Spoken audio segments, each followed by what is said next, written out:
Fíjense que además involucraron a dos exguerrilleros de las FARC. Por esa época, esos mismos hombres de inteligencia participaban en secuestros y en extorsiones. Y además en asesinatos de personas que no pagaron el rescate como ellos lo pedían, o que lo pagaron, pero en todo caso los mataron. Una de esas personas que recuerdo víctima de ese grupo de militares corruptos y asesinos es el empresario Benjamín Kudari. Entonces, ese mismo grupo de gente fue el que siguió a Jaime Garzón. Y esa información de los seguimientos ilegales fue instrumental para que lo mataran. Terrible. Y aquí, mira, esta pregunta está buena y la dice, y es de Lucerito More, dice: buen día, señor Daniel. ¿Usted me puede, por favor, contestar si una pregunta sabe que van a cometer un crimen, acaso no es culpable también? Ejemplo, Piedad Córdoba dijo saber que iban a asesinar a Garzón. No, a ver. Es una cosa es que le digan, y ella tengo entendido que le advirtió a Jaime que existía ese plan y todo eso pues contribuyó a que él estuviera casi que al tanto del plan para matarlo, pero ella se enteró cuando estuvo secuestrada por Carlos Castaño, cuando vio el odio que tenía por Jaime, a quien llamaba Betún, y ese odio venía de unas personas que estaban en la legalidad y que armaban una junta directiva de los paramilitares. La identidad de esas personas es necesario establecerla para ver cómo fue la instigación al crimen de Jaime Garzón.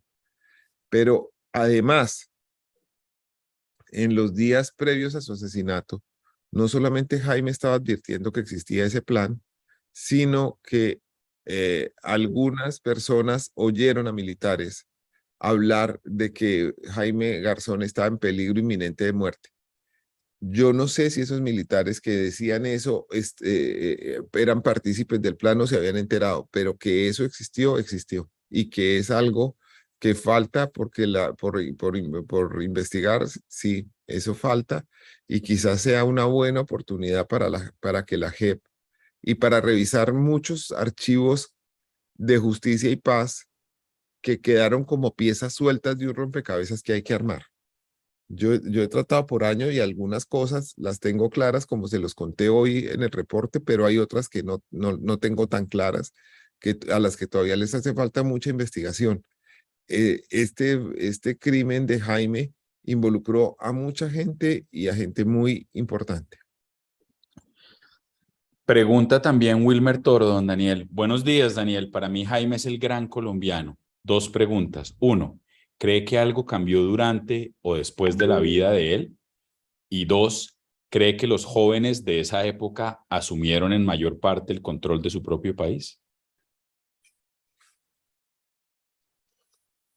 Pues Jaime era una persona muy, a ver, don Henry, ¿cómo le explico? Yo creo que Jaime sí cambió notablemente su entorno y logró crear a partir de su humor una conciencia sobre las cosas que pasaban en Colombia.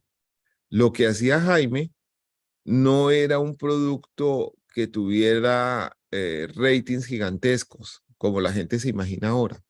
Jaime hacía unos programas que eran de nicho, que llegaban más a gente informada y educada, y no era el tipo de humor de risa fácil, sino pues que exigía más y que exigía un nivel de información.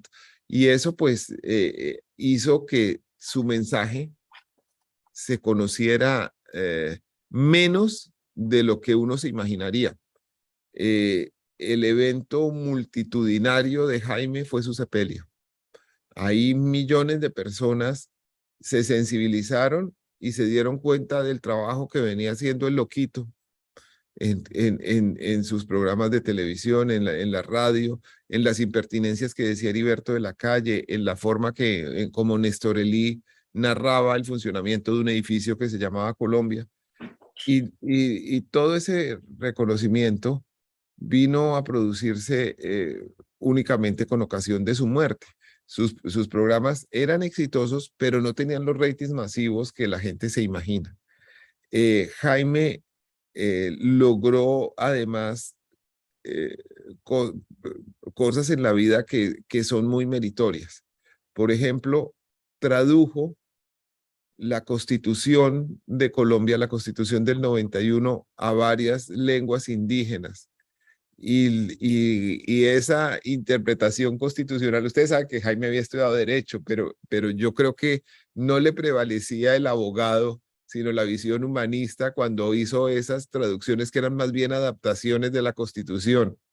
Y cada artículo de la Constitución escrito en lenguas indígenas era como una pieza poética, porque Jaime sostenía que lo que cambiaría al país sería que la gente conociera sus derechos, que supiera que la Constitución no solamente los manda, sino que los protege, y que en la medida en que el débil sepa que existen esos derechos y que los puede invocar, cambiaría un poco Colombia.